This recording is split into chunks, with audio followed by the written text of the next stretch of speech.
Ready to move in premium triplex villas at Kollur APR Projects. Hindi వచ్చినా రాకున్నా అమ్మాయిలు పిలిచే ఏకైక పదం భయ్యా తోడ ప్యాజ్దాలునా. ఈ పదం ఎక్కడ ఎక్కువ వినిపిస్తుందో తెలుసు కదా, అదే పానీపూరి బండి దగ్గర. మహిళలు మరి ముఖ్యంగా టీనేజీ గర్ల్స్ ఎక్కువగా ఎగబడి తింటారు. ఈ పానీపూరిని సాయంత్రం వేళ స్నాక్స్ గా తినేందుకు ఎక్కువ మంది ఈ చాట్ బండి దగ్గరే కనిపిస్తారు. చిన్న పెద్దని తేడా లేకుండా చిరుతిళ్ళ లిస్టులో ఫస్ట్ పేరు పానీపూరిది అనడంలో ఎలాంటి సందేహం లేదు. అయితే ఓ వ్యాపారి తయారు చేసిన ఈ పానీపూరి తినాలంటే మాత్రం ఆస్తులు అమ్ముకోవాల్సిందే. ఎవర వ్యాపారి, ఏంటా స్టోరీ, ఇప్పుడు తెలుసుకుందాం.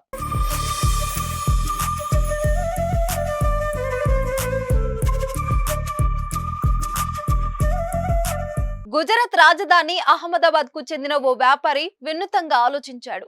మహిళలకు అత్యంత ఇష్టమైన బంగారం పానీపూరిని ఒకచోట చేర్చే ప్రయత్నం చేశాడు. బంగారం అన్నా పానీపూరి అన్నా చెవులు కోసుకునే మహిళలు వెంటనే అట్రాక్ట్ అయ్యారు. ఇంకేముంది, అతడి వ్యాపారం 3 పువ్వులు 6 కాయలుగా మారింది. ఇంతకీ ఆయన ఏం చేశాడంటే పానీపూరీలకు బంగారం వెండి పూత టచ్ ఇచ్చాడు.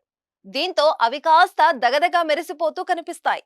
అంతేకాదు, పానీపూరిలో ఉల్లిపాయలకు బదులు డ్రై ఫ్రూట్స్ వాడుతున్నాడు. కస్టమర్లకు సర్వీస్ చేయడంలో కూడా ప్రత్యేకతను చాటుకుంటున్నాడు. ఖరీదు కాస్త ఎక్కువ అయినా జనాలు లొట్టలేసుకుని తింటున్నారు. ఏది ఏమైనా ఈ బిజినెస్ మ్యాన్ ప్లాన్ కి హ్యాట్స్ ఆఫ్ చెప్పాల్సిందే. కాకపోతే భయ్యా జర ప్యాజ్ దాలో అనే పదం ఇక్కడ మాత్రం వినిపించదు.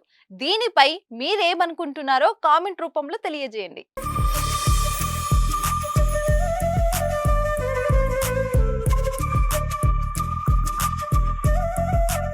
సుమన్ టీవీలో మీ పర్సనల్ అండ్ బిజినెస్ ప్రమోషన్స్ కోసం కింది నెంబర్కి కాంటాక్ట్ చేయండి.